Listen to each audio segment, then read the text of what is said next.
جامع مسجد نورانی Baghdad colony میں 27 رمضان المبارک لیلۃ القدر کے سلسلے میں روح پرور محفل پاک کا انعقاد کیا گیا۔ محفل پاک کا آغاز تلاوت قرآن پاک سے کیا گیا، جس کا شرف حافظ احتشام قادری نے حاصل کیا۔ بسم اللہ الرحمن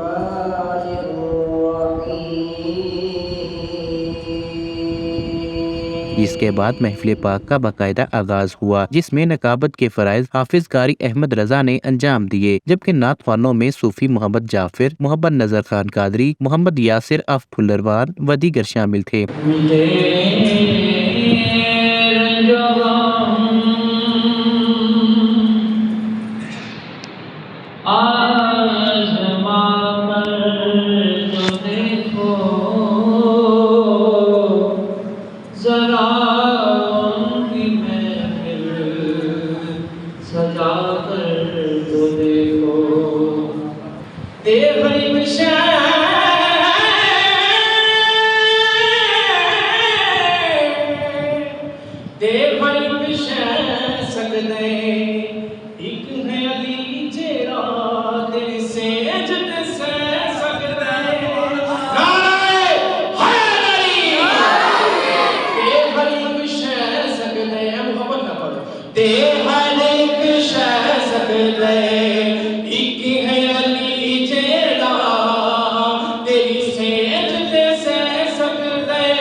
بعد ازاں خصوصی خطاب مسجد حضا کے امام خطیب اعظم گجرات علامہ قاری ارشد محمود قادری صاحب نے کیا۔ خطاب میں انہوں نے کہا کہ خوش نصیب ہیں وہ لوگ جو اس رات کی قدر کو جانتے ہیں اور شب بیداری کر کے اللہ تعالیٰ کے حضور نوافل ادا کرتے ہیں اور اپنے گناہوں کی بخشش کے لیے دعا مانگتے ہیں، اور ان خوش نصیبوں میں آپ سب شامل ہیں جو آج کی اس محفل میں شریک ہوئے ہیں۔ حاضرین محفل سے خطاب کرتے ہوئے ان کا مزید یہ بھی کہنا تھا کہ قیامت کے دن نبی کریم صلی اللہ علیہ وسلم اپنے غلاموں کو ان کا نام لے کر اپنی طرف بلائیں گے۔ حضور اپنے غلاموں کو نام لے کر اپنی طرف بلائیں گے۔ عبداللہ آ جائے، عبد الرحمن آ جائے، فلاں آ جائے، فلاں آ جائے، فلاں آ جائے۔ روایت میں آتا ہے آقا علیہ السلام کے غلام حضور کی بارگاہ میں عرض کریں گے، یا رسول اللہ آپ اپنے غلاموں کے ناموں سے بھی واقف ہیں؟ لائق توجہ یہ جملہ ہے، یا رسول اللہ آپ اپنے غلاموں کے ناموں کو بھی جانتے ہیں؟ یہ جملہ دل کی تختی میں نوٹ کرنا، یا رسول اللہ آپ اپنے غلاموں کے ناموں کو بھی جانتے ہیں؟ تو حضور فرمائیں گے جب تمہارا درود میری بارگاہ میں پیش کیا جاتا تھا تو تمہارا نام لے کر پیش کیا جاتا تھا۔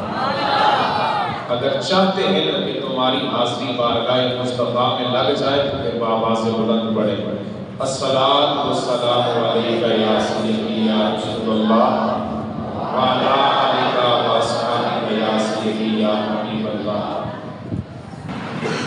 کچھ لوگ عید کی تیاریوں میں مصروف ہیں اور کچھ لوگ کہہ رہے ہیں بس آخری اشرا چند دن باقی رہ گئے ہیں، لیکن قدر پوچھنی ہو تو ان سے پوچھیں جنہوں نے اس ماہ سیام کا ادب و احترام کیا ہے۔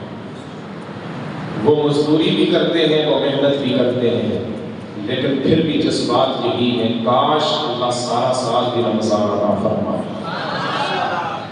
پتہ نہیں کس کی زندگی میں پلٹ کے پھر رمضان آئے گا، ہم میں سے پتہ نہیں اگلے سال کون خوش نصیب ہوگا جس کی زندگی میں اللہ یہ بابرکت رات عطا فرمائے گا۔ بس کسی نے کہا تھا اجی ساوی نے کہ کھلے راوی نے، اپنے مقدر پہ ناز کریں اور آج کی رات اللہ رب العزت کی بارگاہ سے سچی توبہ کریں اور شکرانے کے 2 نفل عطا کریں کہ اللہ نے ایسی بابرکت رات ہمیں عطا فرمائی۔